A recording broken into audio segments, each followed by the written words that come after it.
Hello everyone. Today say हामी आज token based algorithm र नन टोकन बेस्ड अल्गोरिदम सिस्टमको डिफरेन्स बिट्विन हेर्दैछौँ हैन। सो यो चाहिँ के कारणले गर्दा चाहिँ भएको भने म्युचुअल एक्सक्लुजनको कारणले गर्दा हो। म्युचुअल एक्सक्लुजन के कारणले हुन्छ भने हैन, इन केस अब तिमी एउटा रिसर्च चाहिएछ, एउटा तिमी जस्तै एउटाको नाम राम एउटाको नाम हरि भयो भने रामलाई पनि पेन चाहिएको छ जुन चाहिँ डेस्कमा एभाइलेबल छ हैन। रामलाई नि त्यही पेन चाहिएको छ, हरिलाई पनि त्यही पेन चाहिएको छ। सो तिनीहरूले युज त एकैचोटि भन्ने बित्तिकै त्यो एट अ टाइम चाहिँ कन्करेन्ट युज गर्न मिल्दैन नि त। सो त्यो पेनलाई चाहिँ युज गर्न सक्दैन। त्यो पेनलाई चाहिँ हामीले क्रिटिकल सेक्सनको रूपमा हेरेको हुन्छौँ हैन। सो त्यस्तो दुईटै राम र हरिले दुईटै एकैचोटि गर्न नमिलोस् त्यस्तो कन्डिसनमा चाहिँ हामीले चाहिँ म्युचुअल एक्सक्लुजनको केस आउँछ हैन। सो त्यसमा चाहिँ दुईटै एप्रोचले गर्न सकिन्छ डिस्ट्रिब्युटेड सिस्टममा चाहिँ। त्यसमा चाहिँ एउटा टोकन बेस्ड र नन टोकन बेस्ड हामी चाहिँ यिनीहरूको डिफरेन्स बिट्विन हेर्दैछौँ। सो त्यसको लागि चाहिँ हामी सेयर गरेर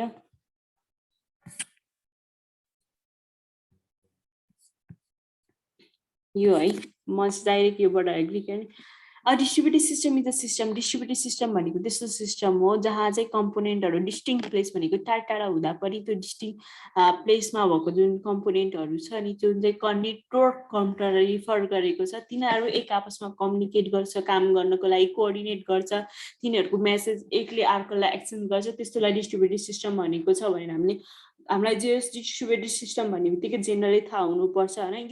योले कस्तो हुन्छ भने यो कम्पोनेन्टहरू, यो कम्प्युटर्सहरू, यो मेसिन्सहरू एक आपसमा कम्युनिकेट किन गर्छ भने कुनै पनि पर्टिकुलर स्पेसिफिक टास्क चाहिँ कम्प्लिट गर्न आफूले भनेको अब्जेक्टिभ गोल्सहरू कन्क्वेयर गर्नको लागि नै यो काम गरिन्छ हैन। त्यहाँ डिफ्रेन्ट एप्लिकेसन्सहरू चाहिँ जुन डिस्ट्रिब्युटेड सिस्टममा चाहिँ डिफ्रेन्ट अल्गोरिदम्सहरू छ त्यसमा चाहिँ स्पेसली टोकन बेस्ड र नन टोकन बेस्ड भनेर भनिएको छ हैन। यो मेन खासै म्युचुअल एक्सक्लुजनको लागि हो हैन। अब हामी हेरौँ टोकन बेस्ड म भन्छ यो टोकन बेस्ड भन्ने बित्तिकै टोकन अनुसार काम गर्नेलाई नै टोकन बेस्ड अल्गोरिदम भन्छ र नन टोकन जुन चाहिँ टोकन बिना अथवा टाइम स्ट्याम्प कुन टाइममा भएको त्यो कुरामा गर्नेलाई नन टोकन बेस्ड भन्छ मेरो पोइन्ट अफ भ्यूमा है। र यहाँ हेरौँ टोकन बेस्डमा के भनेको छ भने in the token based algorithm a unique token is shared among all side in the distributed computing system. के भनेको छ भने एउटा युनिक टोकन दिएर हैन आफ्नो जुन अल साइडमा अनि त्यो जुन साइडहरू छ नि प्रत्येकको साइडको एउटा प्रोसेस हुन्छ जस्तै P1 process, P2 process, P3 process expected S1 S2 S3 भयो भने अब जस्तै P1 प्रोसेस गर्नु भयो त्यसले युनिक टोकन लिनुपर्छ के काम गर्नको लागि। सो टोकन बेस्डमा यो चाहिन्छ। नन टोकन बेस्डमा के भन्छ भने त्यहाँ कुनै there is no token even not any concept of sharing token of access. यसमा टोकन लिएर काम गर्नु पर्थ्यो हैन भने यसमा चाहिँ टोकन नलिकन काम गर्न सकिन्छ के,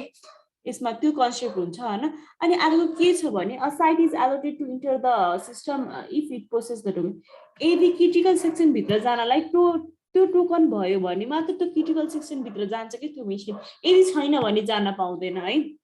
टोकन बेस्डमा नन टोकन बेस्डमा के भन्यो भने two or more successful round of message are exchange between site to determine which site is to be enter the computer system desk हैन। यहाँ चाहिँ दुई अथवा मोर चाहिँ मेसेजहरू एक्सचेन्ज राउन्ड हुँदाखेरि साइडमा डिटरमाइन गर्छ कि कुन कम्प्युटर सिस्टम चाहिँ जान्छ पहिला अनि त्यसपछि को जान्छ भन्ने कुरा चाहिँ नन टोकन बेस्डले भन्छ हैन। अब अर्को चाहिँ नेक्स्ट छ the token based algorithm uses the sequence to order the request for the computer system and to resolve the conflict for the simultaneous request for the computer. Token बेस्डले केमा काम गर्छ भने अर्डर जुन चाहिँ the token based algorithm uses the sequence to order the sequence हैन। token based algorithm uses the sequence to order the request for the computer system है। token based algorithm ले चाहिँ सिक्वेन्सलाई चाहिँ अर्डरको रूपमा रिक्वेस्टहरू आउँछ नि जुन रिक्वेस्टहरू आएकोलाई चाहिँ सिक्वेन्समा राखेर कम्प्युटर सिस्टमलाई अनि त्यसमा काम गर। अब यसमा त क्रिटिकल सेक्सन भित्र पाउँछ भनेर राख्न पाउँछ। नन टोकन बेस्ड अल्गोरिदमले के भन्छ नि एउटा टाइम स्ट्याम्प युज गर्छ। यतिखेर आइस अब तैँले यतिखेर आएको भयो र अनि यति गर छिटो आइस भने जस्तै 4 PM मा आयो नि 4 PM 10 PM मा आयो नि 14 PM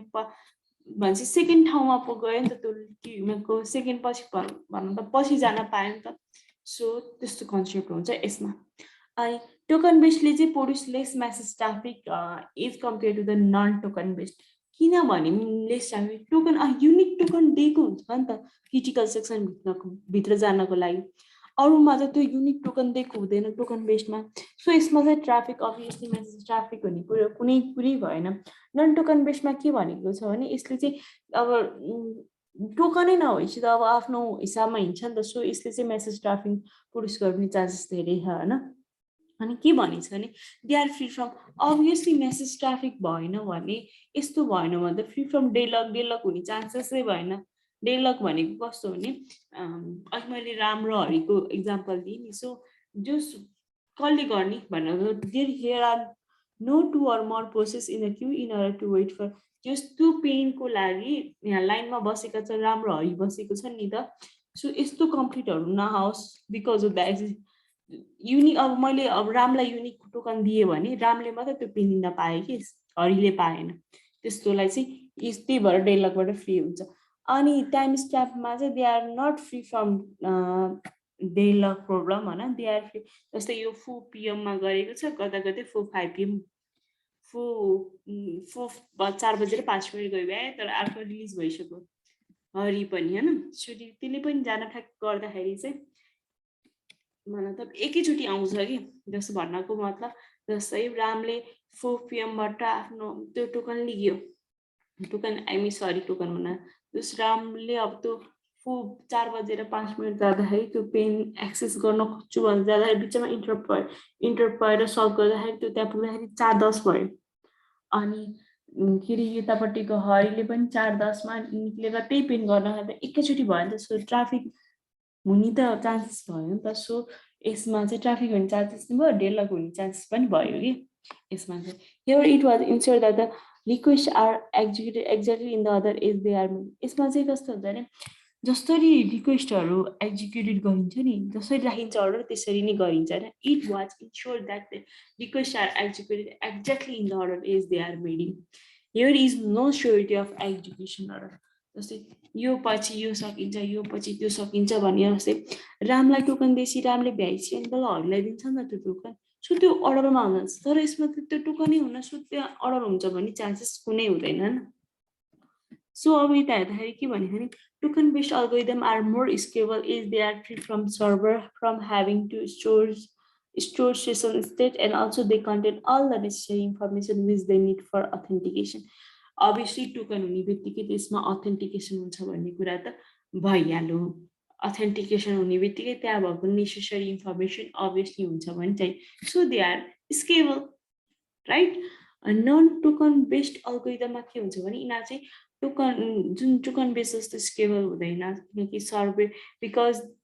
server is not free from its task के है यो भयो अनि here the access control is quite fine-grained because here inside the token role permission and resources can be easily specified the user. अरे यार टोकन दिइसकेपछि authentication दिइसकेपछि कुनलाई permission दिने कुनले यो रिसोर्स युज गर्ने भन्ने कुरा त अलरेडी स्पेसिफाइड छ so obviously this is quite fine-grained right here the